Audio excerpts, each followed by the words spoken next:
శివశక్తులు కలిపి ఒకటే అన్నప్పుడు అమ్మవారిలో శివుడు ఎక్కడ కనబడుతున్నాడు అని వెతికితే శివుని కరుణే అమ్మవారే కనబడుతున్నారు అంటారు శంకరులు.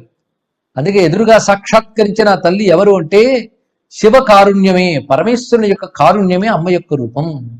ఆ కారుణ్యం శక్తితో కూడి ఉన్నది. ఊరికినే దయ అంటే ఏం లాభం అండి? ఆ దయ వల్ల శక్తి ప్రసరించి అనుగ్రహం లభించాలి. అలా అనుగ్రహించగలిగే శక్తి కలిగినటువంటి కారుణ్యం పరమేశ్వరుడిది. ఆ పరమేశ్వర కారుణ్యమే అమ్మవారు. దాన్ని తెలియజేసే కీర్తన హిందోళంలో ఇప్పుడు గానం చేయబడుతున్నది. శివుని కరుణ ఒక రూపము దాల్చి శ్రీమాతగా సాక్షాత్కరించే. ఆ సాక్షాత్కరించినది ఆ శ్రీమాత శివుని కరుణ రూపు దాల్చి గోచరించినది.